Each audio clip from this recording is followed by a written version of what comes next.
डोळे तुम्ही घ्या रे सुख पाहावाचे मुख तुम्ही ऐका रे कान माझ्या विठोबाचे गुण डोळे तुम्ही घ्या रे सुख पहा विठोबाचे मुख मनात ते धाव घेई राहे विठोबाचे पायी डोळे तुम्ही घ्या रे सुख पहा विठोबाचे मुख तुका म्हणे जीवा नको सोडूया केशवा डोळे तुम्ही घ्या रे सुख पहा विठोबाचे मुख समचरण सरोजम सांद्रनीलांबुदाभ जगन्निहित पाणी मंडनम मंडनाना तरुण तुलसी माला कंदरम कंजनेत्रम सदय धवलहासं विठ्ठलं चिंतयामि पांडुरंगा करू प्रथम पांडुरंगा करू प्रथम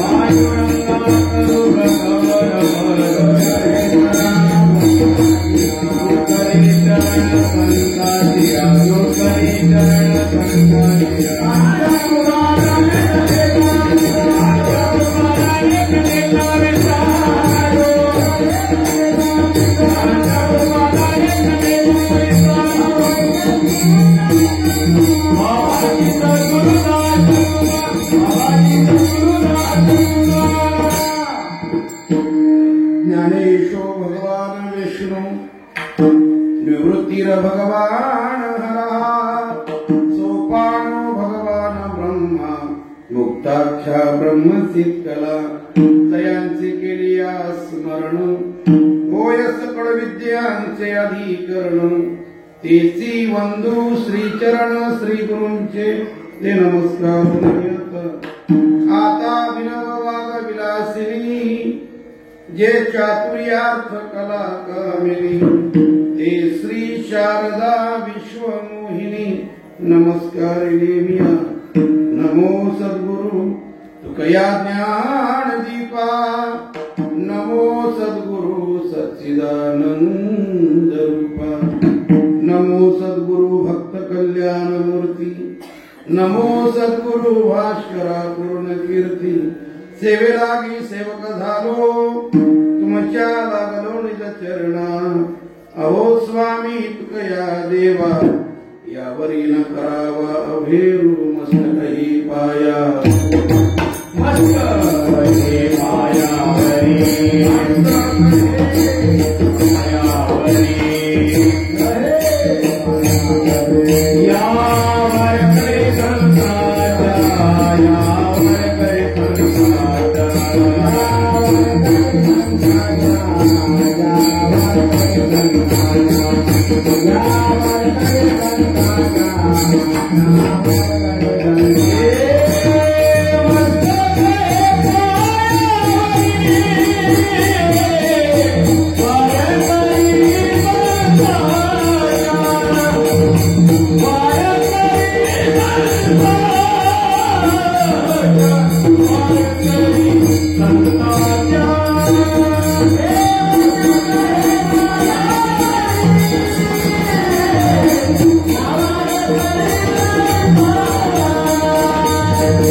घेई घेई माझे वाचे गोड नाम विठोबाचे डोळे तुम्ही घ्या रे सुख पहा विठोबाचे मुख.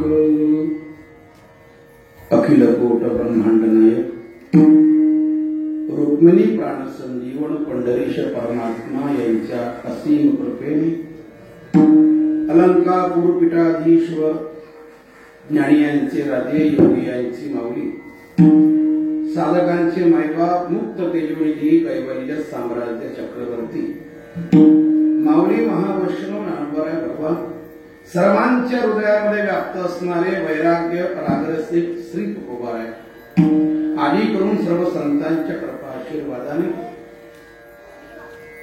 वारकरी संप्रदायामधल्या अनेक थोर महात्म्यांच्या पदस्पर्शाने पावन झालेली ही टाकळी नगरी स्वानंद सुप्रेमासी सद्गुरु जोग महाराज वारकरी शिक्षण संस्थेमधल्या ओजस्वी परंपरेमधले तेजस्वी हिरे ज्यांची नावं अतिशय आदराने आम्हाला घ्यावी लागतात असं त्यांचं असामान्य कर्तृत्व वारकरी शिक्षण संस्थेचे माजी अध्यक्ष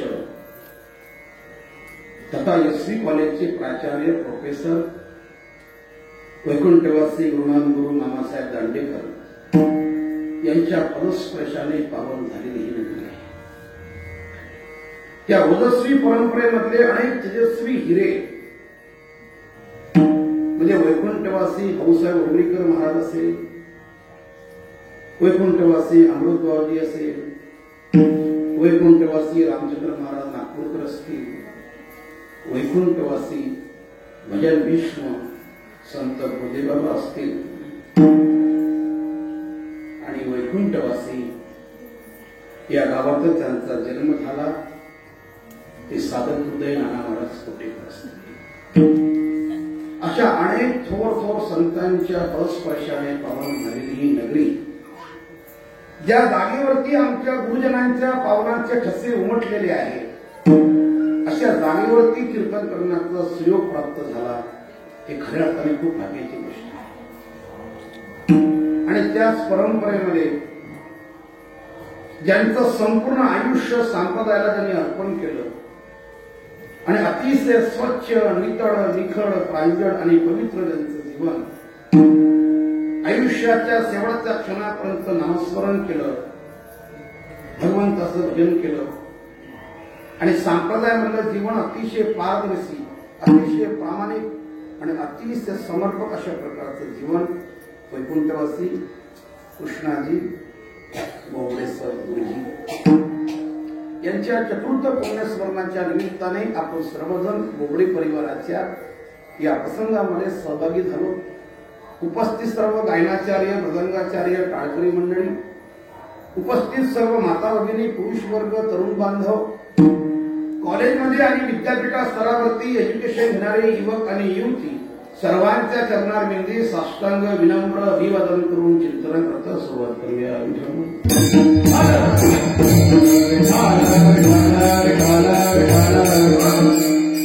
आई वडील गेल्याच्या नंतर आवाज असा घुमतोय, स्वच्छ करा तुम्ही करा, हॉलमध्ये आवाज घुमतोय. आणखी काही आई वडील गेल्याच्या नंतर त्यांच्या स्मृती प्रित्यर्थ एखादा कार्यक्रम करणं गरजेचं आहे का? नाही केलं तर आमच्या जीवनामध्ये काय नुकसान होऊ शकतं आणि केलं तर त्याचे आमच्या जीवनात काय फायदे आहे? कशाला विनाकारण खर्च करायचा एवढा मोठा? कशाला विनाकारण इतका मोठा आटापिटा करायचा? काही कारण आहे या पाठीमागचं? असं काही नियम नाही आहे की जगातला प्रत्येक मनुष्य गेल्याच्या नंतर त्याची पिढी येणारी मागची पिढी त्याचं पुण्यस्मरण करते असं काही लिखाण नाही आहे आणि असं काही सिद्धांतही नाही आहे कोणी करते असं दिसतही नाही. असं प्रचंड पैसा असेल, सर्व श्रीमंत असेल मनुष्य, पण याचा अर्थ वडील गेल्याच्या नंतर त्याचं पुण्यस्मरण करतो असं दिसत नाही समाजात. हा काही सर्वांकरता नियम नाही आहे, सगळे काही नियमाला फॉलो करतही नाहीये. आई वडील तर सगळ्यांचे जातात, पण आम्ही का करायचं? काय त्याचं रिझन काय नेमकं? काय कारण त्याचं? आम्हीच का करायचं? तर त्याचं कारण असं आहे की ज्ञानेश्वर महाराज ज्ञानेश्वरीमध्ये वर्णन करताय, माऊलींच्या ओळीचा आश्रय घेऊन आणि हा विषय ऍक्च्युअली समजून टाकतो. माऊली बोलताय, आई वडील गेल्याच्या नंतर त्या तिथीवरती त्यांनी देह ठेवला, त्या तिथीवरती आपण त्यांचं स्मरण करणं आणि त्यांच्या निमित्ताने अन्नदान, ज्ञानदान, वस्त्रदान, सुवर्णदान जे शक्य होईल ते करणं त्या मुलाच्या जीवनामधला पर्व काळ आहे. पर्व जसं चंद्रग्रहण पर्व काळ आहे, सूर्यग्रहण पर्व काळ आहे. चंद्रग्रहणामध्ये आणि सूर्यग्रहणामध्ये आपली साधना लवकर फलद्रूप होत असते. त्या ग्रहणामध्ये त्या वेळेमध्ये माणसाने साधना करावी शास्त्र असं म्हणतं. जसं चंद्रग्रहण सूर्यग्रहण पर्व काळ आहे, तसं वडील ज्या दिवशी जात असतात, देह ठेवत असतात, त्या तिथीवरती त्यांचं पुण्यस्मरण करणं मुलाच्या जीवनामधला फार मोठा पर्व काळ सांगितला आहे. आणि सोम सूर्य आदी ग्रहणे येऊनी करविती पार्वणे का माता पितर मरणे अंकितचे दिवस. आई वडील ज्या तिथीवरती देह ठेवत असतात तो दिवस त्यांचं स्मरण करणं मुलाच्या जीवनामधला पर्व काळ आहे. गोष्ट तुमची बरोबर आहे, पण हे सगळ्यांच्याच वडिलांच्या बाबतीमध्ये का घडत नाही महाराज? जगातले सगळे माणसं गेल्याच्या नंतर मुलं पुण्यस्मरण का करत नाही? कारण त्या व्यक्तीचं पुण्यस्मरण होण्याकरता अष्टादश पुराणेषु व्यासस्य वचनद्वयम् परोपकार पुण्याय पापाय परपीडनम. दुसऱ्याला पीडा करणं, पाप करणं, भ्रष्टाचार याविषयी असं वाईट जीवन जगणं, त्या माणसाचं पुण्यस्मरण कोणी करत नाही. तर परोपकार पुण्याय पापाय परपीडनम, दुसऱ्यावरती परोपकार करणं आणि समाजाकरता जीवन जगणं आणि सतत नामस्मरण करत राहणं, असा पुण्यात्मा, असा चांगला माणूस ज्या तिथीवरती देह ठेवत असतो त्याचं पुण्यस्मरण मुलांना करावं लागतं किंवा किंबहुना करणं भाग पडतं.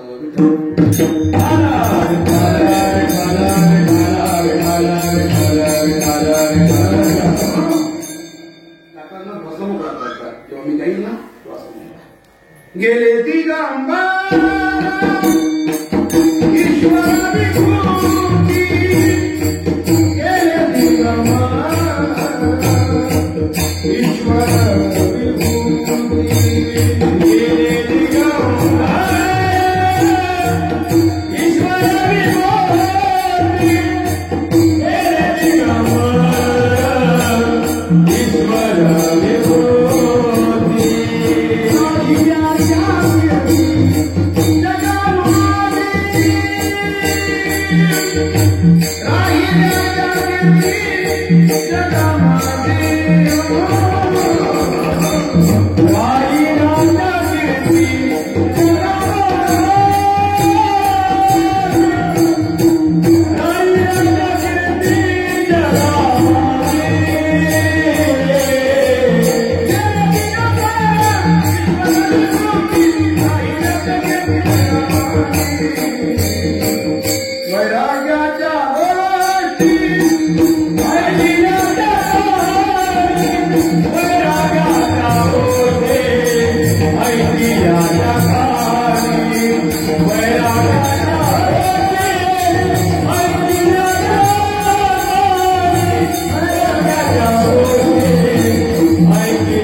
पुण्यस्मरण त्याचं होत असतं ते कीर्ती रूपाने समाजामध्ये राहत असतात.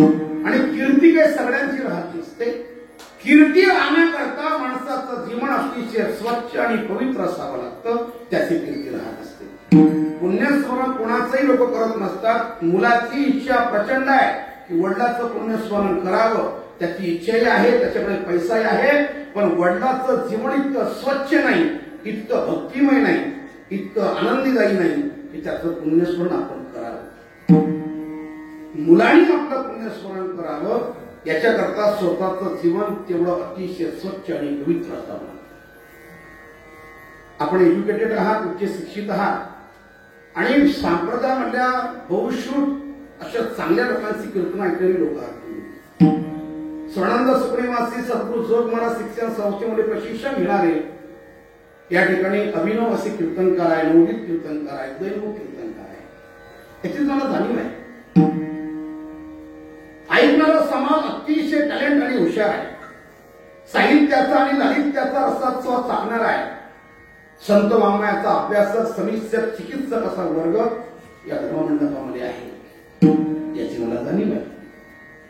आणि अनेक मोठमोठ्या गुरुवरांची आणि विद्वान कीर्तनकारांच्या मुखातून तुम्ही कीर्तन ऐकणारी लोक त्याची मला जाणीव आहे.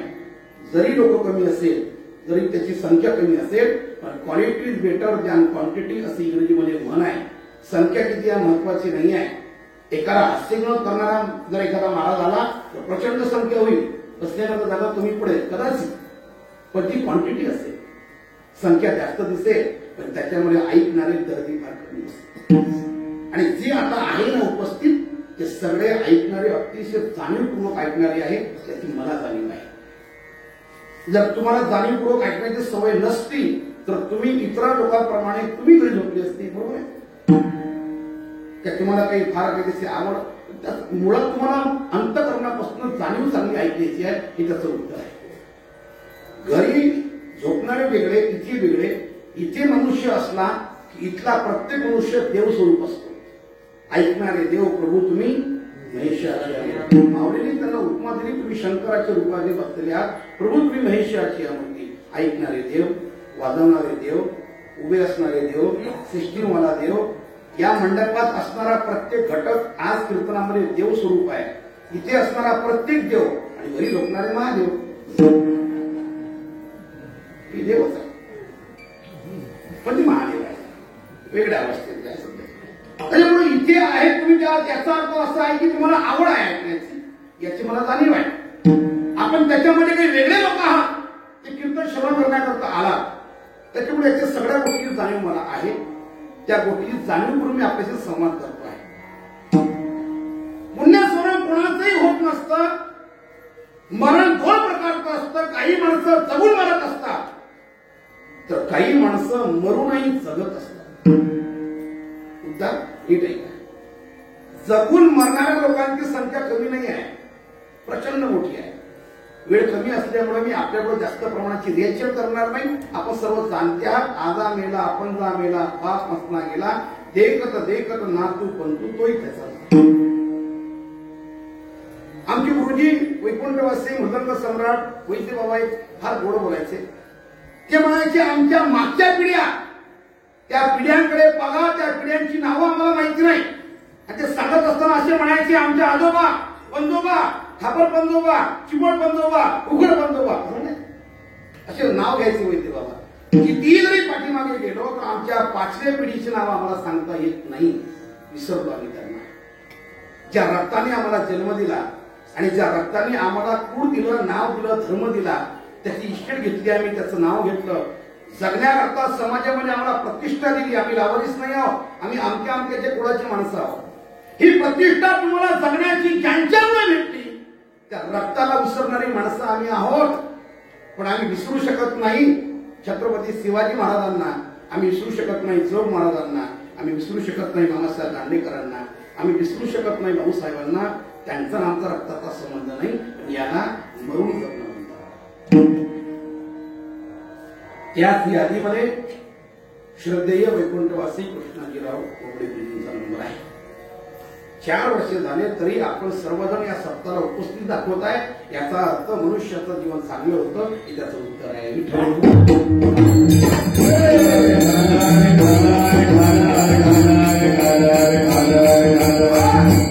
स्वतःच्या जीवनाचा मनुष्याला कौतुक वाटलं पाहिजे. आयुष्याचं स्वतःला इतकं सुंदर जीवन जगावं, इतकं स्वच्छ पवित्र निखळ जीवन जगावं की आपल्या जीवनामध्ये आपण जेव्हा झाकून पाहाल ना, आयुष्यातले 30-35 वर्ष जे काय संपले असेल ते, जे काय 50-60 वर्ष संपले असेल ते एकांतामध्ये बसल्याच्या नंतर स्वतःच्या भूतकाळामध्ये जेव्हा झाकून आपण पाहाल ना, तेव्हा स्वतःच्या आयुष्यात स्वतःला कौतुक वाटलं.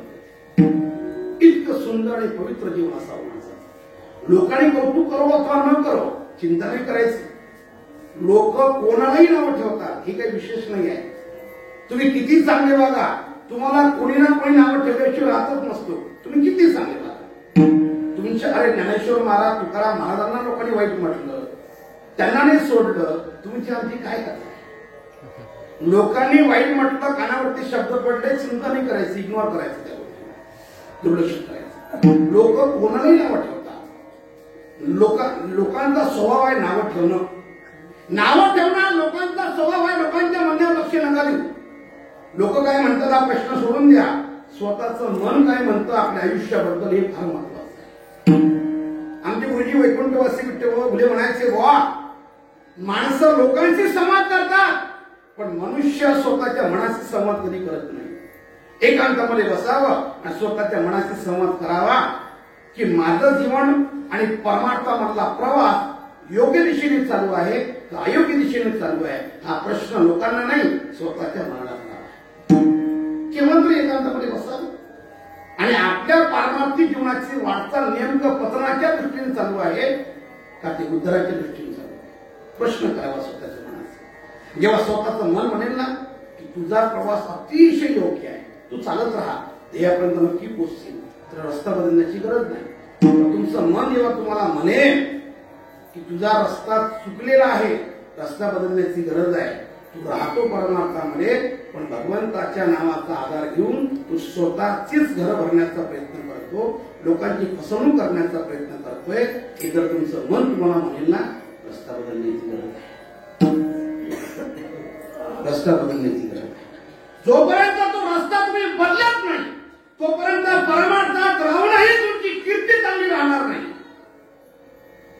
तुम्ही गेल्याच्या नंतर तुमची अपकीर्तीच राहील, कीर्ती चांगली राहणार नाही. स्वतःच्या मनाला प्रश्न करावा. कारण महाराजांचं स्वच्छ मत आहे की मन जाणे पापा तुका म्हणे माय बापा. मनुष्य स्वतःच्या जीवनामधले कुकर्म आणि आपल्या जीवनामध्ये केलेले पाप, आपला भ्रष्टाचार, आपला व्यभिचार, स्वैराचार लोकांपासून लपवून ठेवू शकतो.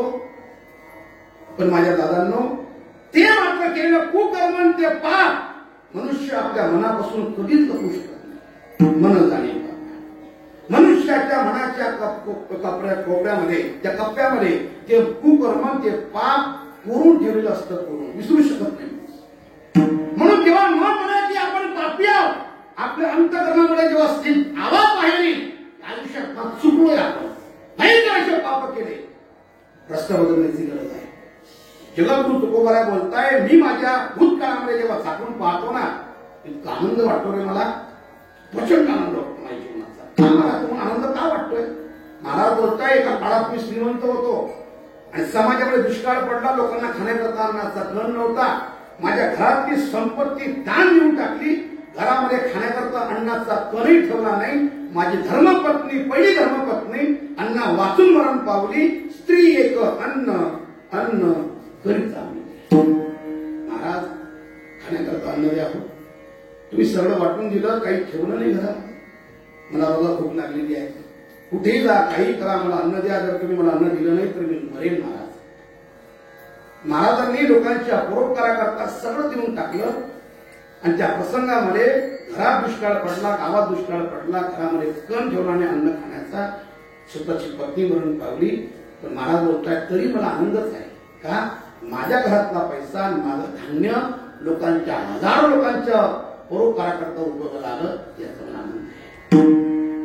माझ्या जीवनात जेवढे प्रसंग घडले त्या सगळ्या प्रसंगाचा मला आनंद आहे, दुःख अजिबात नाही. असे कर्म असावे, असं सत्कर्म असावं. झाकून मनुष्य जेव्हा पाहिजे स्वतःच्या जीवनामध्ये, स्वतःच्या जीवनाचा स्वतःला आनंद वाटला पाहिजे. लोक म्हणो अथवा न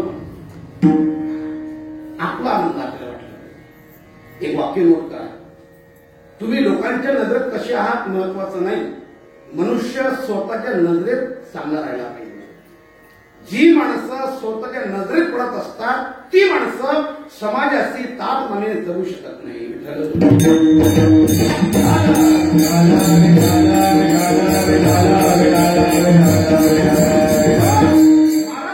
माझ्या जीवनाचं मला प्रचंड कौतुक वाटते, प्रचंड. थोडासा आवाज मोकळा करा, आवाज सेटच होत नाहीये. कौतुक वाटे झाली कौतुक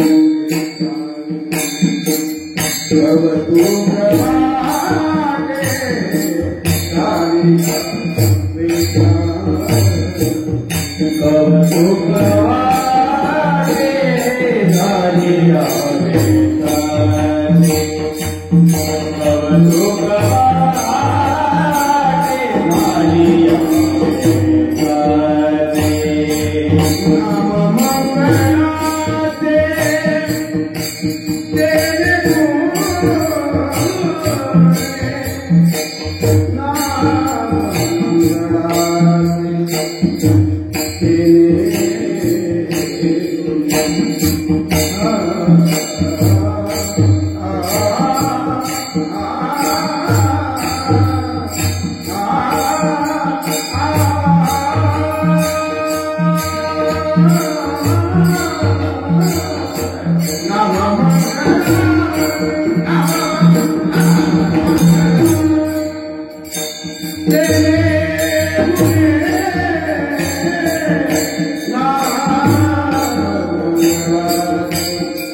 नाम मंगळाचे तेने गुणे,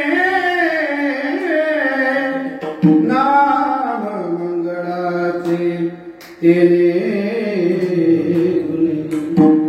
महाराज बोलताय माझ्या जीवनाचं मला प्रचंड कौतुक वाटते. मी गरीब झालो याचं दुःख नाही मला, माझ्या घरामध्ये दारिद्र्य आलं याचं दुःख अजिबात नाही मला. आनंद याचा आहे की माझ्या जीवनामधला पैसा लोकांच्या परोपकाराकरता कमी पडला, हजारो लोकांचे जीव वाचले ना, आणि सत्कर्म आयुष्यात घडलं याचा प्रचंड आनंद आहे. जी माणसं भगवंताचं सत्कर्म करतात, भगवंताचं निष्ठेने नामस्मरण करतात, त्या माणसाला स्वतःच्या जीवनाचा आनंद वाटतो. म्हणून महाराजांची प्रार्थना आहे की आपल्या वाणीचा विषय भगवान परमात्मा बनवा, भगवंताचं प्रसन्न घे.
महाराज बोलताय, स्वतःच्या जीवनाचं कौतुक वाटण्याकरता आपल्या वाणीचा विषय भगवान परमात्मा बनला पाहिजे. वाणीने सगळं भगवंताचं गोड असं नामस्मरण केलं.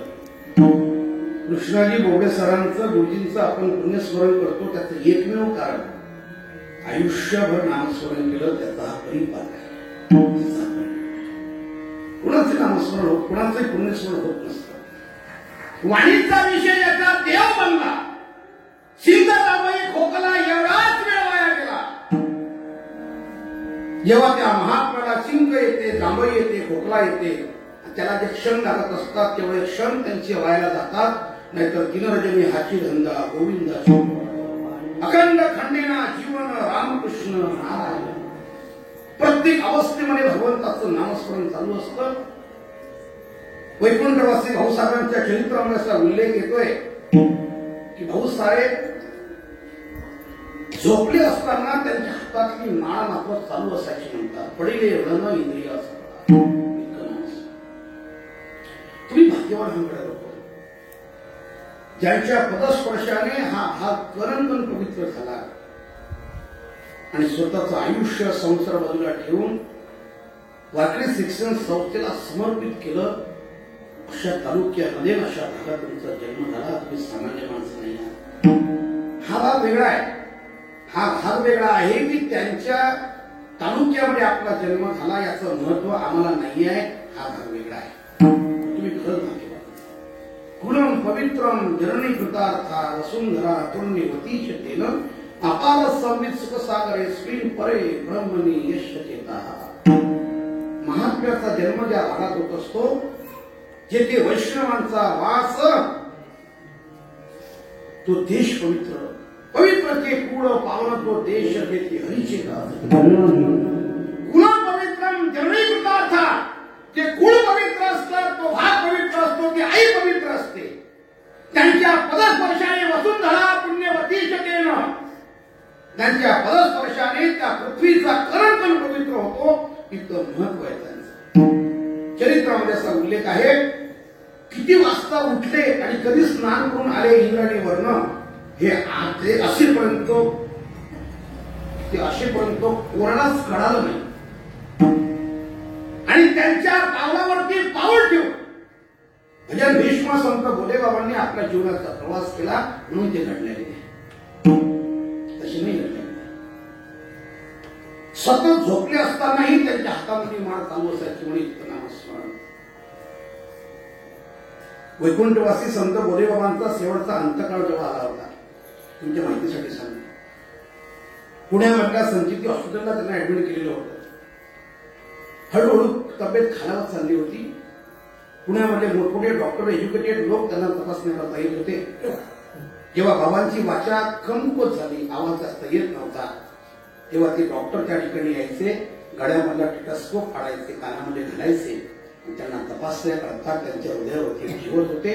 तुम्हाला आश्चर्य वाटेल की डॉक्टर लोक आपला अनुभव सांगत होते. म्हणे महाराज, तुमच्या बाबांना जेवढी तपासतो ना आम्ही, वाचा फार कमी झालेली आहे, बंद झालेली आहे समजून, पण जेव्हा तपासतो आम्ही तेव्हा यांचं हृदय विठ्ठल विठ्ठल श्री विठ्ठल भजन करते आहे, याला वाचेचा विषय होत आहे शेवटच्या क्षणात. आणि इतका मोठा वाचेचा विषय झाल्यामुळे त्यांची कीर्ती आहे, त्यांचं पुण्यस्मरण आहे.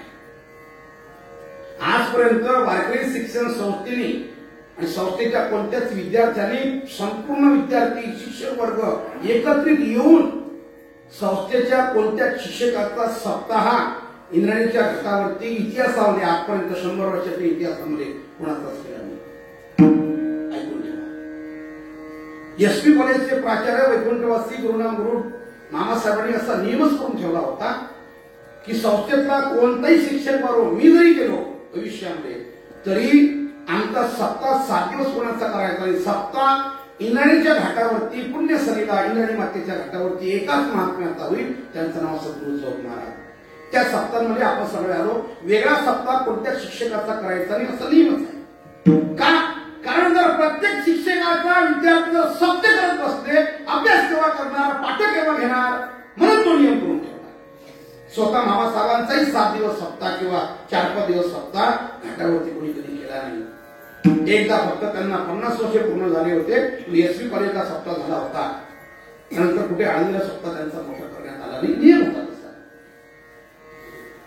पण मी भाग्यवान समजेल त्या गोष्टीला, आपण सर्वजण की त्या महात्म्याला या डोळ्यांनी पाहिलं.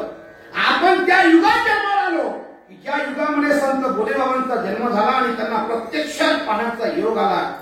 संस्थेला असा विचार करावा लागला. सगळे शिक्षक वर्ग आणि सगळे संस्थेचे विद्यार्थी एकत्रित येऊन भोलेबाबाचं 5वं पुण्यस्मरण पुण्यश्रीला इंग्लंडच्या घाटावरती 5 दिवस संस्थेला एकत्रित येऊन तो स्मरण सोहळा करावा लागला. याला म्हणतात बाबाचं जीवन अतिशय नामस्मरणी गोड होता, म्हणून त्यांची कीर्ती आहे. रात्रंदिवस नामस्मरण केलं, तो त्यांच्या त्यागाचा सोहळा आहे. सोहळा आहे त्यांच्या संस्काराचा, सोहळा आहे त्यांच्या त्यागाचा, सोहळा आहे त्यांच्या कर्तृत्वाचा आणि सोहळा झाला त्यांनी आयुष्यभर केलेल्या नामस्मरणाचा. तसा कोणाचा सोहळा होत नसतो. जगद्गुरु तुकोबाराय बोलताय, आमची कीर्ती अजरामर राहावी, गेल्याच्या नंतर सुद्धा लोकांनी आमचा स्मरण सोहळा करावा, याच्याकरता आपल्या वाणीचा विषय बनवा भगवान परमात्मा. घेई घेई माझे वाचे गोड नाम ठेवाचे. पण प्रश्न असा आहे, जगद्गुरु तुकोबाराय बोलताय भगवंताचं नामस्मरण खूपच गोड आहे. किती गोड आहे की अमृतापेक्षाही गोड आहे, प्रश्नच नाही. त्यांचं मत अतिशय योग्य आहे. पण आध्यात्मिक विश्वामधला सैद्धांतिक विचार त्यांनी जो आपल्या समोर मांडला आणि भक्ती क्षेत्रामधला उच्चतम अनुभव त्यांना जो प्राप्त झाला, तो आम्हाला झाला का, प्रश्न हा आहे. त्यांना भगवंताचं नामस्मरण अमृतापेक्षा गोड वाटलं, आम्हाला इतक्या वर्षात गोड वाटलं का, प्रश्न हा आहे.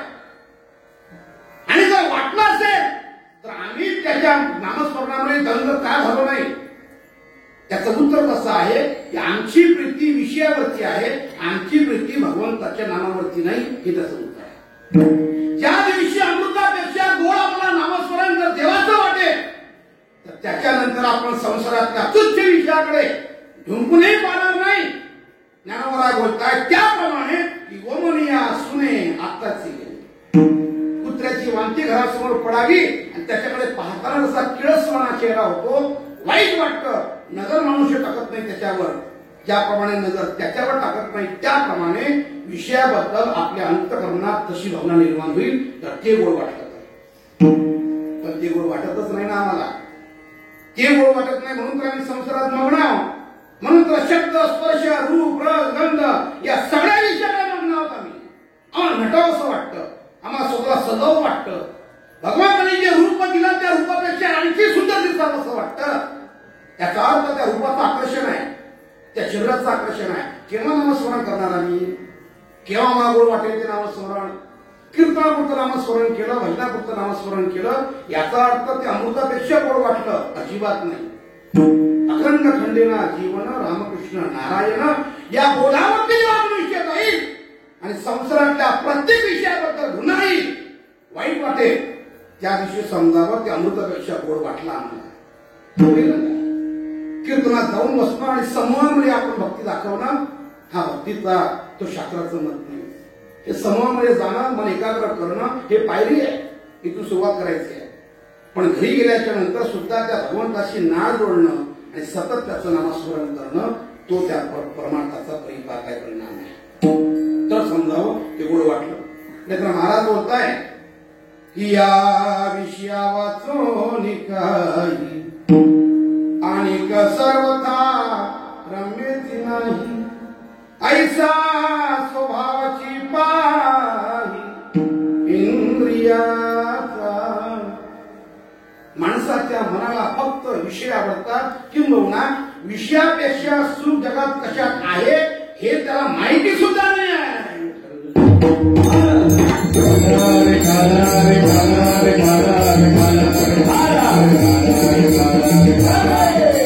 त्या दिवशी भगवंताच्या नामाशिवाय दुसरं काही आवडणार नाही, समजून घ्यावं. अमृतापेक्षा गोड आहे याची प्रचिती आली आम्हाला. जगात दुसरं काहीच आवडणार नाही, काहीच नाही. किती वेळ वाया घालवतो महाराज आम्ही.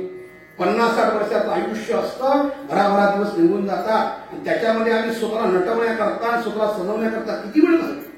कधी विचार केला गांभीर्याने? काय वय आहे आपलं? किती आयुष्य भेटलं माणसाला? 100 वर्षाचं म्हणतात पण कोणी जगत नाही. 50-60 वर्षाचं आयुष्य भराभरा निघून जातं. जगात एवढे ग्रंथ आहेत, रामायण, भागवत, विचारसागर, पंचदशी, किती ग्रंथ आहे. ज्ञानेश्वरी, गाथा, नाथांचं भागवत, भावाचं रामायण, किती अफाट असं ज्ञान आहे. कधी वाचणार आपण? आयुष्य कमी पडून जाईल. आयुष्यातला एकही क्षण त्याच्यामध्ये घालवला नाही, आयुष्य कमी पडून जाईल, पण ग्रंथ संपणार नाही आयुष्यात. किती ज्ञान आहे त्याला. त्याच्याकरता केव्हा वेळ देणार आपण? परमार्थात राहून ऐकून ऐकून आमचे कान असे बधीर झाले की ज्ञानेश्वरी अशी आहे, गाथा तशी आहे. आम्ही हातवारे करून सांगतो, आम्ही फार लोकांना त्याचा अभिनय, त्याचा अहंकार वाढतो. हा ज्ञानेश्वरी अशी का? तू किती वाचतोस? तुझ्या बॅगमध्ये आहे का ज्ञानेश्वरी? त्या इंटरनेटवरती ज्ञानेश्वरी चालतो का कधी तू कधी गाथा वाचतोस? कोणत्या अध्यायामध्ये किती ओव्या माहितीये तुला? कोणत्या अध्यायात किती श्लोक माहितीये तुला? काय माहिती आहे? परमार्थाला स्वतःला पारमार्थी म्हणतो आम्ही आणि आमच्या परमार्थातला वेळ त्यांच्या संतांच्या ग्रंथाकरता किती देतो आम्ही? ज्ञानोबांच्या संप्रदायामध्ये राहून जर ज्ञानोबांचं तत्वज्ञान वाचत नसाल तर आपल्यासारखे पापी फक्त आपणच आहोत. जगात सर्वात जास्त पापी आपण. जे महाराज बोलले ना, धर्माचे पालन करणे, पाखंड करणं, ते आपण पाखंडी आहोत. की ज्ञानोबा तुकोबारांच्या नावावरती आम्ही आमचं जीवन जगतो, आमच्या घराला मानतो, सगळ्या गोष्टी आम्ही करतो आमच्या आयुष्यात. पण आम्ही कधीही कोणताही दिवस आमच्या ज्ञानेश्वरी वाचल्याशिवाय आमचं आयुष्य जातच नाही. कधी वाचतच नाही आम्ही ज्ञानेश्वरी, कधी उर्मी पाहत नाही आणि स्वतःला पारमार्थी म्हणतो. जगात एवढं ज्ञान आहे, केव्हा वाचणार आपण? केव्हा तेव्हा ती प्रीती जाणार? जगात तर काहीच आवडणार नाही आणि फक्त ज्ञानोबा तुकोबाला आवडतील, देवाचं भजन आवडेल. समजून की अमृताची प्रचिती तुम्हाला आली त्याची. तुम्हाला घटना सांगतो. मागच्या वर्षी आळंदी क्षेत्रामध्ये घडलेली वास्तव घटना मांडतो तुमच्यासमोर. अमरावती जिल्ह्यामधला एक मुलगा आळंदी क्षेत्रात शिक्षणाकरता गेला. नाव आहे त्याचं संतोष महाराज. शिक्षण त्याचं बऱ्यापैकी पूर्ण झालं, त्याचं लग्न झालं, त्याला सुंदर अशी पत्नी प्राप्त झाली आणि काही दिवसांनी त्याच्या संसार वेलीवरती एक पूल उमललं. एक मुलगा झाला, त्यांना नाव ठेवण्यात आलं त्याचं सोहम. 9 ते 10 वर्षाचं पोरगा आहे. संत ज्ञानेश्वरी विद्यालयामध्ये तो शिक्षण घेत होता, आजही घेत आहे. मागच्या वर्षी तो 4थ्या वर्गात होता, या वर्षी तो 5व्या वर्गात आहे.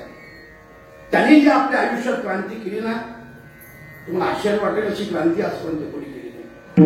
ऐका तुम्ही आणि एवढं सोबत घेऊन जा, माझ्या कीर्तनाचं सार्थक होईल. मागच्या वर्षी त्या पोराडी 4थ्या वर्गात असताना 3 पूर्ण ज्ञानेश्वरी 33,000 ओव्या पूर्ण त्यांनी ज्ञानेश्वरी मुखोद्गत केली. 700 श्लोकाची गीता पाठ केली आणि समंत ज्ञानेश्वरी गीता पाठ करून स्वानंद सुपडी मासी सद्गुरुत्सव महाराज वारकरी शिक्षण संस्थेमध्ये त्या पोराची परीक्षा झाली. प्रातस्मरणीय शांती ब्रह्म मारुती बाबा पुणेकरांच्या समोर त्याची परीक्षा झाली. त्याला जेवढे प्रश्न विचारले ना, सगळ्या प्रश्नांची उत्तर त्याने विचारली.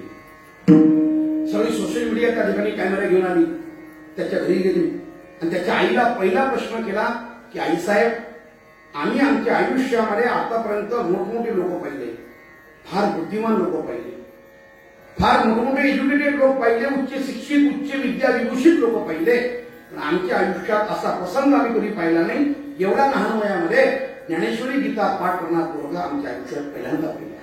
कसं घडलं हे घडण्याच्या पाठीमागचं रहस्य काय सांगा जरा मला, कळू द्या महाराष्ट्राला. काय रहस्य आहे करण्यापाठीमागचं?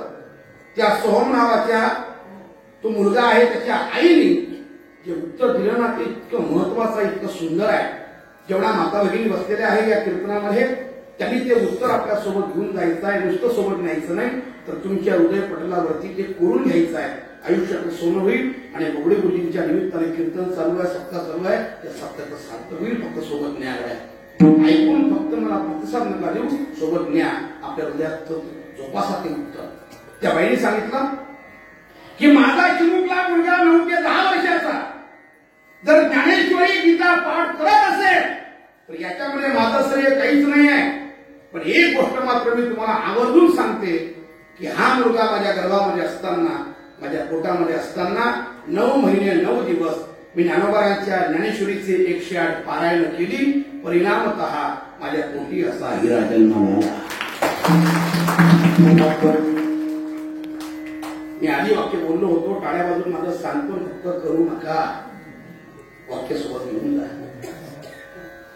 जोपासा ते वाक्य की ज्ञानोबारायांच्या ज्ञानेश्वरीमध्ये काय प्रभुत्व आहे, काय ताकद आहे, त्याचं ज्वलंत आणि जिवंत उदाहरण म्हणजे घडलेली घटना आहे.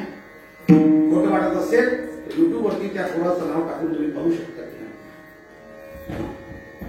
कुठे होता चिमुकलं पोरग येऊन मोठी क्रांती करते आणि स्वतःला पारमार्थी म्हणतो आम्ही.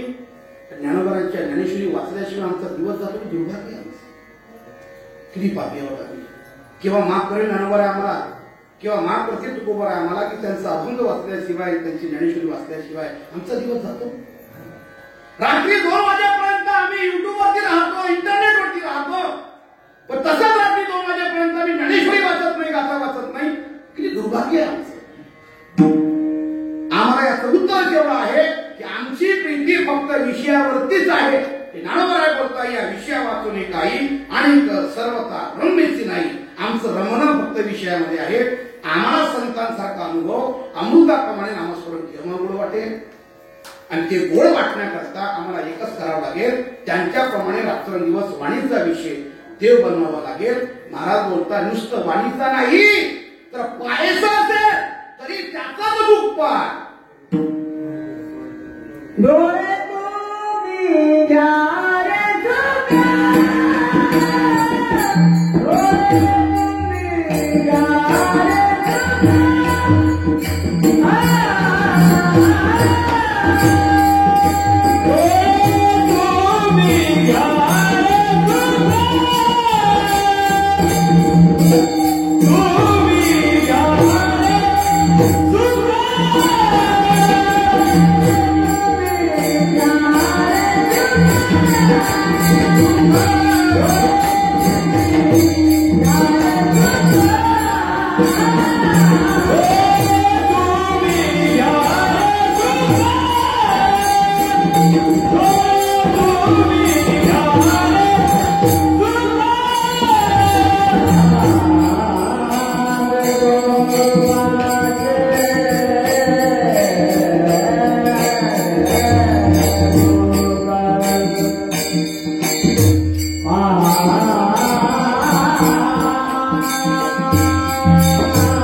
आपलीच माणसं या भागातील मन आहे. आपले धंडे आपलेच कंस पडले.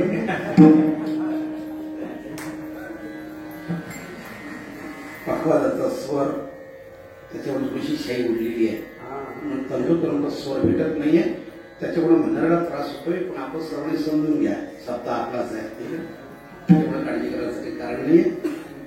तुम्ही समजून घ्या. आम्हाला आमचे गुरुबंधू आहे, योग आहे तुमचे. राजमहाराजांमुळे हे असे साधक मंडळी तुम्हाला लागतायत आणि इथून पुढच्या आयुष्यामध्ये सुद्धा, भविष्यामध्ये येणाऱ्या काळामध्ये चांगले दिवस काढीकरण करता पाहायला भेटणार आहे. भविष्यामध्ये आळंदीमधला कोणताही वक्ता आणि कोणताही साधू तुमच्या गावात राजमहाराज येऊ शकतो. इतकं चांगले दिवस आनंद वाटतो त्यांच्याकडे बघून. जेव्हाही मी जातो आळंदी क्षेत्रामध्ये, पंढरपूरला त्यांची भेट होते मला आणि अतिशय विनम्रपूर्वक मला ते भेटतात. वास्तविक पाहता आम्ही त्यांच्याकरता काही करू शकलो नाही, पण तरीही त्यांची श्रद्धा, त्यांची विनम्रता हेच त्यांना मोठी करणार आहे. असा स्वभाव ठेवा, अशी विनम्रता ठेवा, तुम्हाला माऊलींच्या कृपेने काही कमी घडणार नाही. संत भदेवांचा आशीर्वाद आहे, महात्म्यांचा आशीर्वाद आहे. चांगल्या लोकांच्या सहवासात आहेत ते. त्यांचा सगळा फॉलोअप आम्ही घेत असतो. कुठे राहतात, कोणाकडे राहतात, कोणासोबत राहतात, कोणाच्या सहवासात राहतात.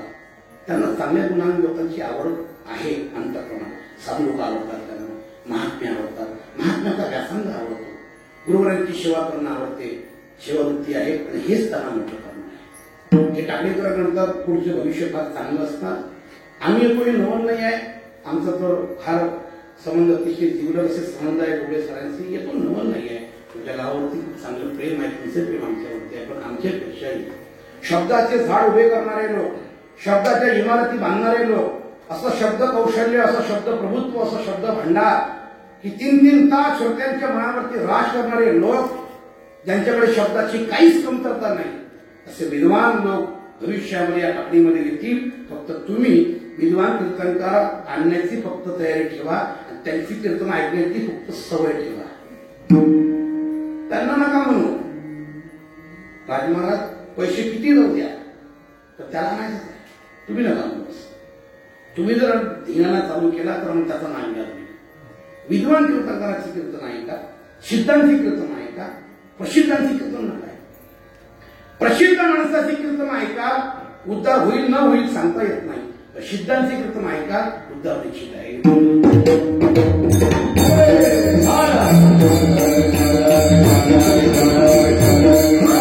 महाराज बोलताय वाचेचाच विषय काय, पाहायचं असेल तर त्याचाच मुख पाहायचं आहे, दुसरं काही पाहायचं नाही. असं पहा जे पाहिल्याच्या नंतर मनुष्याचा उद्धार होईल.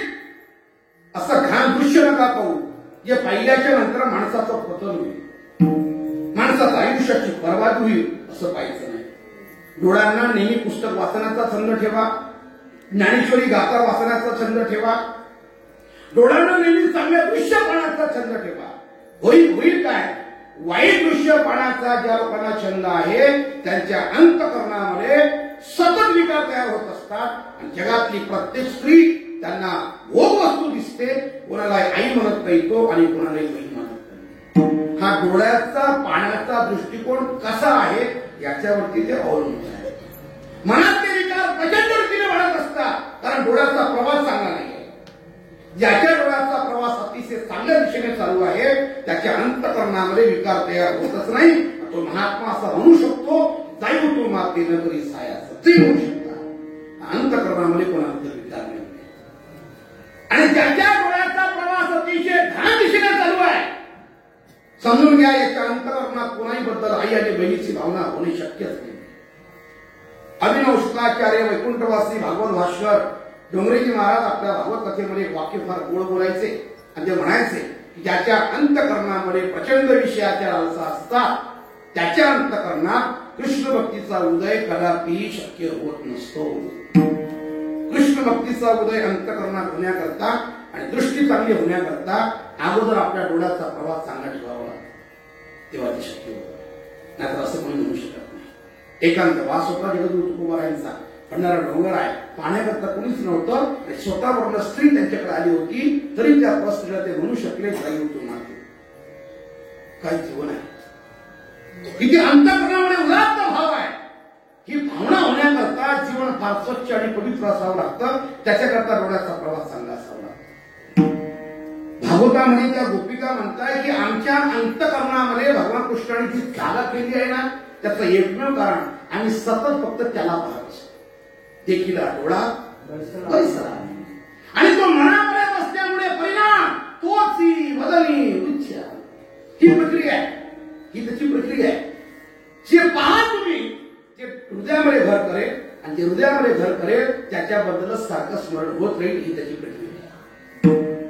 आम्ही वाईट पाहतो त्याचा अर्थ अंतःकरणात त्या वाईट गोष्टी असतात आणि त्याच्याबद्दल स्मरण होत राहतं, अर्थात विषयाचं स्मरण होत राहतं.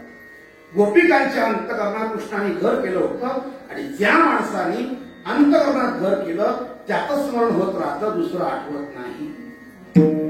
न प्रकारे गणिता मांडिता जेविता हे पाहिजे. प्रत्येक कामामध्ये त्याचं स्मरण होत राहतं, दुसरं दिसतच नाही. तुम्हाला काय आश्चर्य सांगू, जाणते लोक आहेत तिथे 11 वर्ष 56 दिवस भगवान कृष्ण जेव्हा गोकुळ सोडून पुन्हा निघून गेले ना, वय झाल्याच्या नंतर एवढं पुन्हा गोकुळामध्ये आले नाही. पण गोपिकांच्या हृदयातून कधीच तो गेला नाही, कधीच नाही. त्या गोपिका म्हणतात की भगवंता, जरी गोकुळ सोडून निघून गेला, तुझ्या जन्माने या गोकुळाला महत्व प्राप्त झालं, पण तू निघून गेलास, पण तुझी काय ताकद आहे, आमच्या हृदयातून जाऊन जातोस. तू आलास आणि महत्व प्राप्त झालं या गोकुळाला, आम्हाला माहिती आहे. जयती तेदिकं जन्मना व्रज सहित इंदिरा शाश्वत. हे कृष्णा, तू जन्माला आलास आणि या गोकुळाला, या वृंदावनाला एक महत्व प्राप्त झालं. जयती तेदिकं जन्मना व्रज. तुझा जन्म झाला आणि चैतन्य आलं गोकुळामध्ये, आम्हाला आनंद वाटला. आमचं जीवन अतिशय पवित्र आणि स्वच्छ झालं. निघून गेलास, जरी देहाने निघून गेला असतील तरी आमच्या हृदयातून जाऊन दाखवस. शक्यच नाही का? अरे सतत तुला पाहून पाहून तुझी मूर्ती इथे साठवली आहे. आता इथून पुढचं आयुष्य फक्त तुला समर्पित, दुसरं आम्ही काही करू शकत नाही. याला निखळ आणि स्वच्छ प्रेम म्हणतात. हे त्यांनी भगवंतावरती केलं. पाहतो काय आम्ही? जे आम्ही पाहतो त्याच्यावरती अवलंबून आहे मला ते विचार कसे तयार करायचे आणि ते जागा कोणाची करायची. विषयाची जागा करत असाल तर विषयाला पाहता तुम्ही आणि त्याच्याबद्दल चर्चा करता. म्हणून महाराजांची प्रार्थना आहे, वाणीचा विषय जसा देव बनवला तसा डोळ्याचा विषयी देव बनवा, चांगल्या गोष्टी बनवा, आपला उद्धार होईल. आणि महाराज बोलताय, ऐकायचं असेल तरी पण तुम्ही ऐका रे कान. बोला, तुम्ही ऐका रे कान, तुम्ही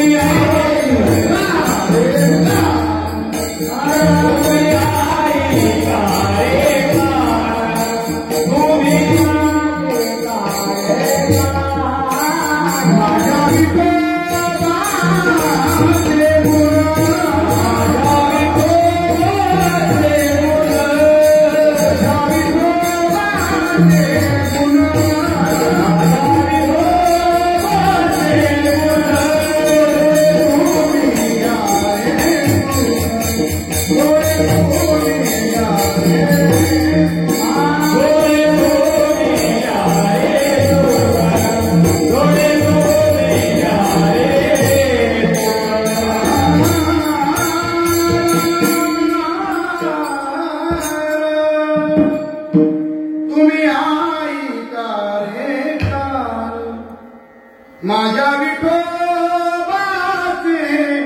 गुण डोळे तुम्ही घ्या रे सुख.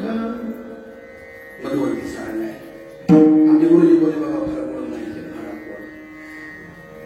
बाबांचा सहवास, महाराज ते अमृत क्षण इतके गोड आहेत ना त्यांच्या सहवासातले.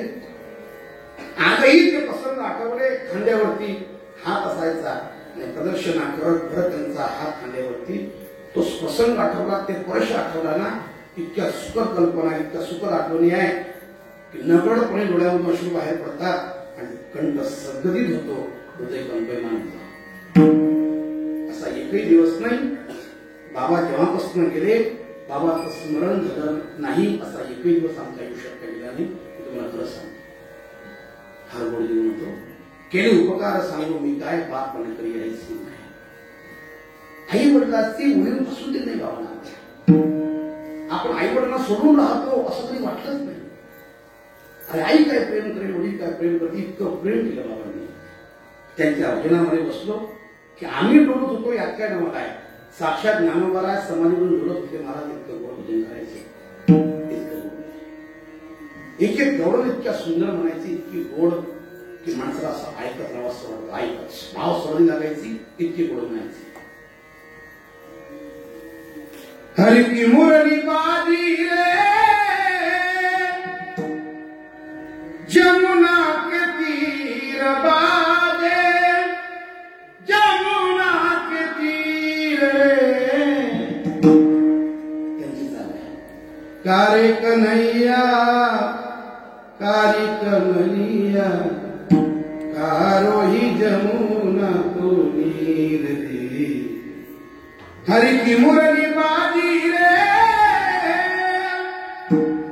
जमुना के तीर तीर बाले जमुना के तीर रे.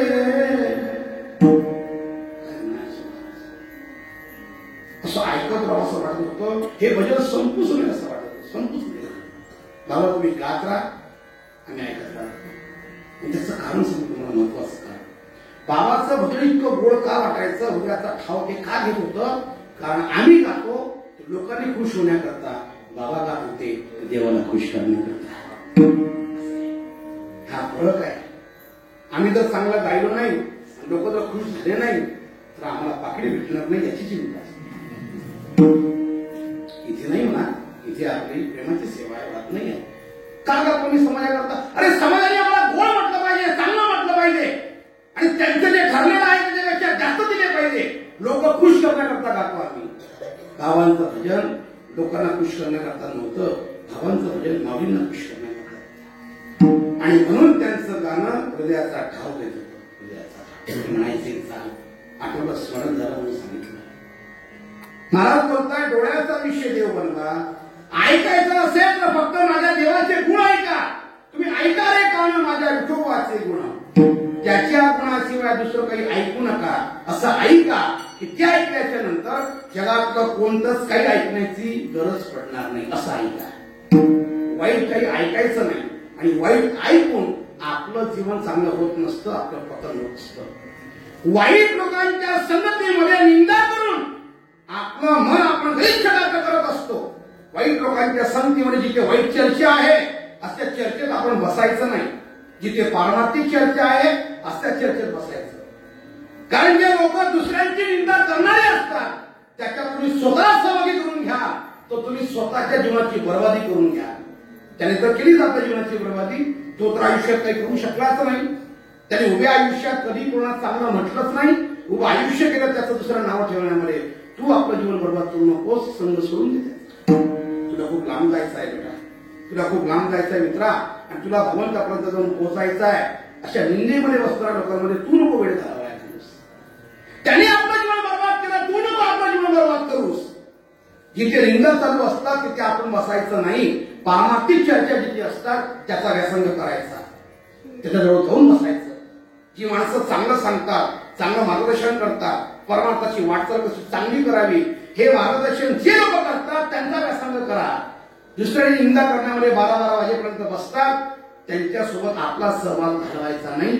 जर उद्धाराची अपेक्षा असेल तुम्हाला, पतनाची अपेक्षा असेल, नरकाची तयारी करायची असेल तर बसा, करा चर्चा, घाला आपल्या जीवनाचा वेळ वाया. वाईट संगतीमध्ये बसल्याच्या नंतर किती वाईट होतं महाराज. कैकेयी मातेने मंथरेची संगत केली, परिणाम तर बघा.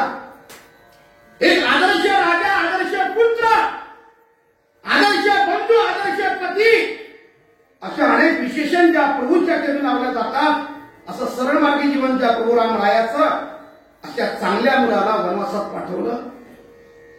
त्याला वनवासात पाठवलं, त्याच्याकरता गाडी मागितली. त्यांनी उभ्या आयुष्यात आई म्हटलं नाही.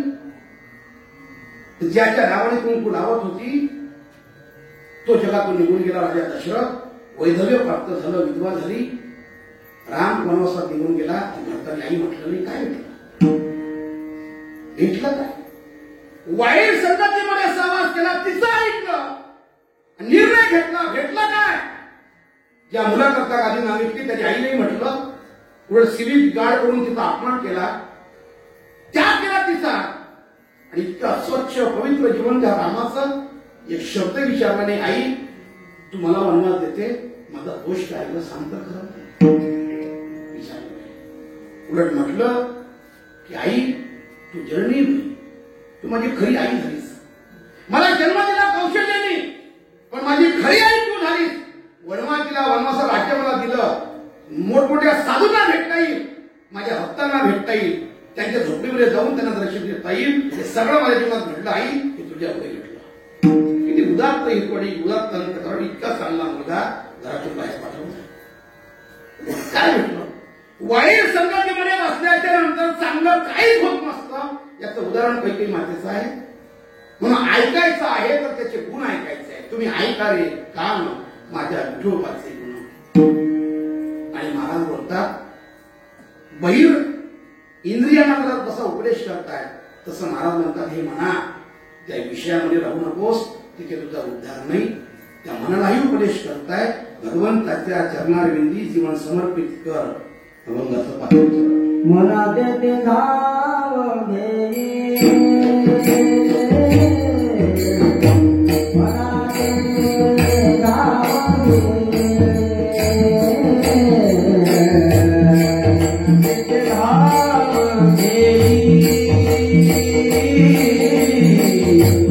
मना ते धाव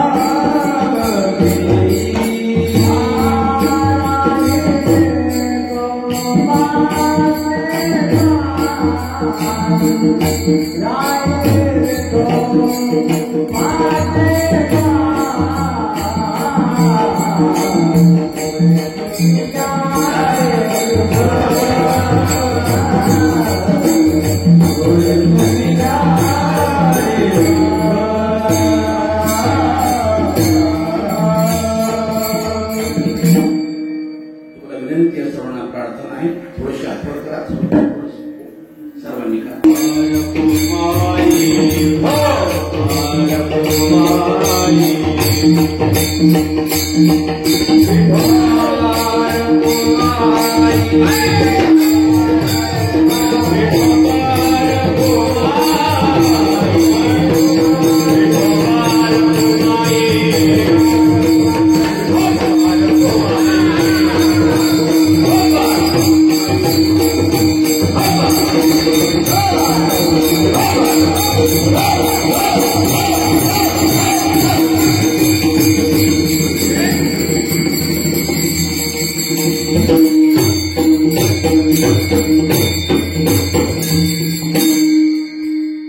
असं वाटलं बसावं झोपावं काय असं वाटलं, पण हरकत नाही. मित्र आहे माझा, फार गोड आहे, गावचा आहे तिकडला, आणि फार लांबला असतो. तिकडे अकोला जिल्ह्यामध्ये, बुलढाणा जिल्ह्यामध्ये कुठेही सप्ताला आमच्या गजानन मळशे सोबत असतो, फार मोठमोठ्या ठिकाणी असतात. चांगला मित्र आहे. तुम्हाला कसं भेटला तुम्ही सप्त्यामध्ये एवढं माहिती. धन्यवाद धन्यवाद. हो का, अरे फार चांगला आहे मंडळ, आपला आभारी आहे महाराज. महाराज बोलताय, त्या मनालाही उपदेश करताय, म्हणा तेथे राहावं ही राय विठुपाचे पायी. त्या भगवंताच्या चरणारविंदी स्वतःला समर्पित कर. तिथे जर समर्पित करशील आयुष्यात सोनं होईल तुझ्या. महाराज काय उपदेश करताय तुम्ही? आतापर्यंत उपदेश पटला तुमचा, डोळ्याला उपदेश केला, चांगला वाटला आम्हाला, पटला आम्हाला. वाणीला उपदेश केला, पटला आम्हाला. कानाला उपदेश केला, पटला आम्हाला. हे मन कुठं आहे हो? कुठं आहे त्या शरीरामध्ये मन? म्हणा ते धावगी, हे पटलं तुमचं आम्हाला. वाणी भजन करा, पटलं, करतो आम्ही भजन, ऐकतो त्याचे गुण, पाहतो त्याला आम्ही, हे पटलं ना आम्हाला. तुम्ही म्हणा ते धावगी म्हणता, हे मन कुठं आहे? आतापर्यंत आम्हाला सापडलं नाही मन कुठं आहे या शरीरामध्ये. तुम्ही सारखं म्हणता म्हणा धावगी, म्हणा धावगी, कुठे आहे मन तुमचं? सांगा तरी आम्हाला कुठे आहे, म्हणजे आम्ही समर्पित करू देवाला. कारण विज्ञान कितीही पुढे गेलं आणि लोक किती एज्युकेटेड झाले आणि किती स्वतःला विज्ञानवादी म्हणत राहिले, तरी विज्ञान शरीराचा प्रत्येक भाग दाखवू शकतो, कोणती नाडी कुठे आहे सगळं दाखवू शकते. पण या शरीरामध्ये मन नावाचं तत्व कुठे आहे विज्ञान अजूनही दाखवू शकत आणि पुढेही शक्य नाही. आणि जिथे विज्ञानाचे विचार बंद होत असतात तिथून आध्यात्मिक विचार चालू होत असतात. हे माझ्या वारकरी संतांची क्रांती आहे की जे जगातल्या कोणालाच जमलं नाही, ते अंतरंगातल्या भावना, त्याला अंतर्गत चतुष्टय म्हणतात. मनोवृत्ती, चित्त, अहंकार, त्याचं मनन केलं म्हणजे मन होतं, चिंतन केलं म्हणजे चित्त होतं. अहंकार केला, मी पण दाखवला की अहंकार होतो. मनोवृत्ती, संकल्प करा की बुद्धी होते. अंतःकरणाचे चार भाग आहेत, अंतर्गत चतुष्टय म्हणतात. तेच मन आहे, ते चित्त आहे, तेच बुद्धी आहे, तेच अहंकार आहे. हे आहे कुठं? हे तुम्ही 4-5 नावं घेतले, कुठे आहे? कुठे दिसतं शरीरामध्ये? चिरफाड केल्याच्या नंतर कुठे दिसेल तुम्हाला? हृदय दिसेल, किडनी दिसेल, कुठे दिसेल तुम्हाला मन, बुद्धी, चित्त, अहंकार? म्हणजे दिसत नाही. तेच तर क्रांती केली ज्ञानेश्वर महाराजांनी, तेच तर क्रांती केली जगद्गुरु तुकोबारांनी, तेच क्रांती केली वारकरी संतांनी की जगाला कोणाच कळलं नाही ते विचार लोकांच्या समोर त्यांनी आणून ठेवले.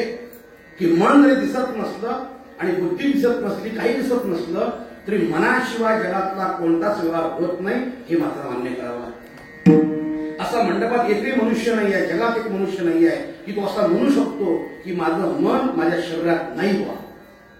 तो प्रत्येक वेळा म्हणत असतो की कीर्तनाकरता जायचं होतं, पण माझं मन म्हणत होतं जाऊ दे, आज काय जाता, डायरेक्ट काल्यालाच जाऊ. कोण म्हणत होतं? कोण म्हटलं? मन म्हटलं ना. कुठे दिसतं तुम्हाला मन? पण मनुष्य म्हणतो ना, अरे माझं मन म्हणत होतं की जाऊ नको, तुझा अपघात होईल, मरशील. कोण म्हणत होतं? मन म्हणत होतं. प्रत्येक प्रसंगामध्ये मनुष्य म्हणतो माझं मन म्हणत होतं, माझं मन म्हणत. कुठे आहे मन तुमचं? जे तुम्ही म्हणताना माझं मन म्हणत होतं, अंतःकरणात जो विचार निर्माण होतो ना, बस तेवढंच ते भगवंताला समर्पित करायचं आहे. बाकी अन्य विषयामध्ये त्याला जाऊ देऊ नका. आणि एकदा तिथे समर्पित झालं की परत माघारी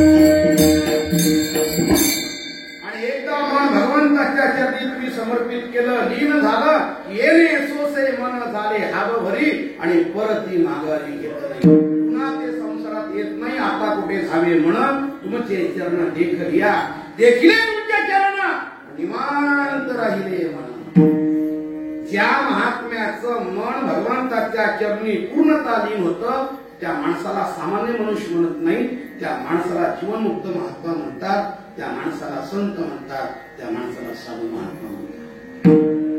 जिवंत असतात, जिवंतपणे मुक्तीचा आस्वाद घेतात, मुक्तीचा आनंद घेतात. आणि या जीवनामध्ये आपल्या डोळ्यात देखत याची देही याची डोळा भोग मुक्तीचा सोहळा.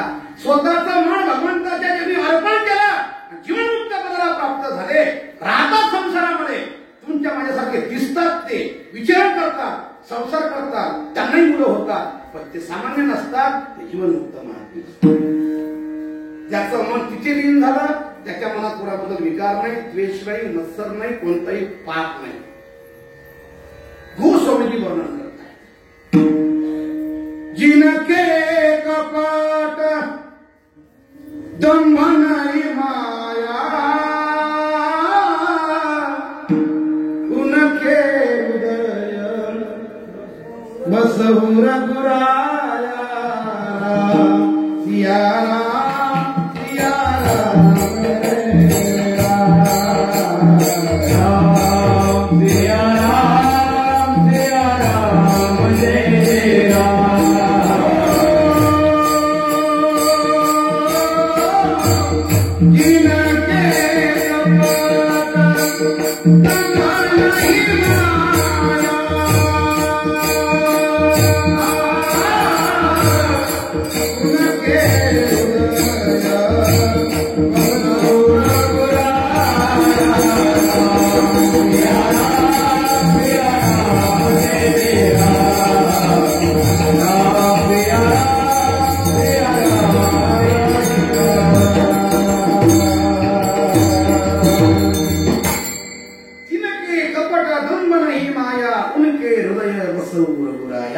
मग त्याच्या अंतःकरणामध्ये कोणालाही द्वेष नाही, मत्सर नाही, विकार नाही, कोणताच विकार नाही.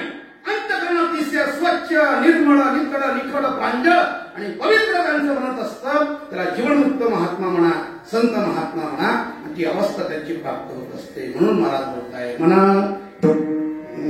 येथे धाव येई राहे विठोबाचे पायी.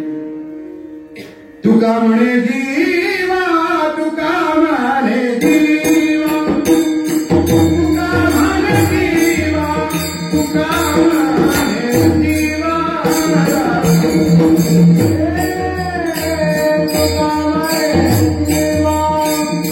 तुका म्हणे जीवा, तुका म्हणे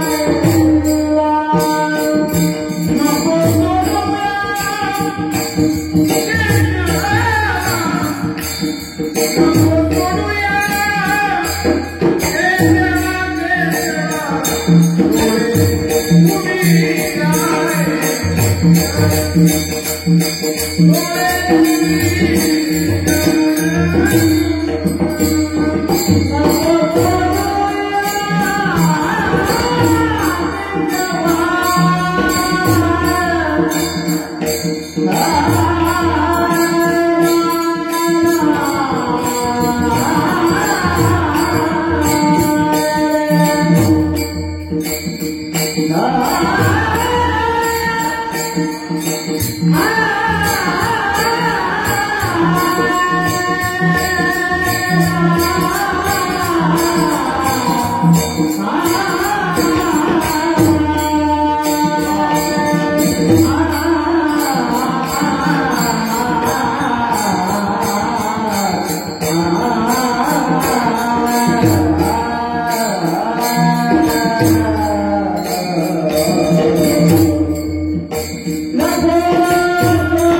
महाराज बोलताय त्या भगवंताच्या चरणारविंदीत आपलं सर्व इंद्रिय अंतःकरण जर समर्पित केलं आणि हे दायित्व तुला जर प्राप्त झालं तर तुका म्हणे जीवा नको सोडू या केशवा. त्या भगवंताचे चरणविंदी सोडू नको. हा अभंगाचा भावार्थ माझ्या गुरुवर्यांच्या कृपेने सांगण्याचा प्रयत्न केला. सानंद सुखनिवासी सद्गुरू जोग महाराज शिक्षण संस्थेमधल्या सर्व गुरुवर्यांचं हे प्रेम आहे की आम्ही तुमच्यापुढे काही थोडंसं बोलू शकतो. काय एज्युकेशन नाही, कोणताही वारसा नाही फार मोठ्या विद्वान लोकांचा, कोणताही व्यासंग नाही. भविष्यात आपण कीर्तन करू, रामायण करू, कथा करू, कधी स्वप्नातही वाटलं नाही. एक सामान्य मृदंग शिकण्याकरता गेलेला विद्यार्थी भविष्यामध्ये कथाकार कीर्तनकार होऊ शकतो. हे फक्त ज्ञानवरच करू शकतात, कोणी करू शकत नाही. स्वतःचा आत्मविश्वास नव्हता आणि स्वतःचा आत्मविश्वास नसतानाही आपल्याला ती ऊर्जा, ती शक्ती, बुद्धी जे प्रदान करतात साधकाचा माय बाप धनुष्यने हरेचा. ज्ञानवरांचं मोठेपण आहे. गुरुवर्य मामासाहेब नेहमी म्हणायचे की एखाद्या स्त्रीला मातृत्व जर प्रदान करायचं असेल तिला 18 वर्षाचं वय पूर्ण करावं लागतं. पण पुरुष जाती जन्माला आलेला एक मुलगा 16 वर्षाचा एक मुलगा जगाची आई होऊन बसला. त्यांचं नाव आहे संत ज्ञानेश्वर महाराज. जात पुरुषाची आहे, माऊली स्त्रीला म्हणत असतात. पण ज्ञानोबांची क्रांती आहे. पुरुष जातीत जन्माला आलेला एक मुलगा वयाच्या 16व्या वर्षी अशी क्रांती करतो, जगाची आई होऊन बसतो. महाराज ज्ञानोबांचा गौरव आहे, मोठेपणा आहे. आणि ज्ञानोबांची कृपा आहे की अवकात तो मेरी ही नाही थी. अवकात आमची ही नाही आहे. आमचं काहीच जीवन नव्हतं, आमची काही लायकी नव्हती. पण ज्ञानोबांनी तो कृपा आहे ज्ञानेश्वर महाराजची, वरना आम्ही कोई अशी बात नाही. ज्ञानोबांनी कृपा केली, त्यांच्या कृपेने हे सगळं घडलं गेलं. गुरुवर्यांची कृपा आहे आणि तुमच्या सर्व अथांग वारकरी समाजाचं प्रेम आहे आणि या प्रेमापोटी हा जीवनाचा प्रवास चालू आहे. आदरणीय शिवाजी महाराज आहेत त्या ठिकाणी, आदरणीय युवराज महाराज आहे, पवन महाराज आहेत, मदन महाराज आहेत, राज महाराज आहेत. हे दोन्ही म्हणजे गुरुबंधू मंडळी आहे आमच्या संस्थेची. या सहित नागनाथ बाबा पण मंडळी आहेत, शिवकुमार सर आहेत, आमचे मोठे सर आहेत, गणेश सर आहेत. सर्वांचा नाव उल्लेख करणं शक्य नाही. सर्वांच्या प्रति आदर आहे, प्रेम आहे, वंदनीय आहे, पूजनीय आहे. सर्वांच्या चरणारविंदी सेवा समर्पित करतो. वाणीला ज्ञानेश्वर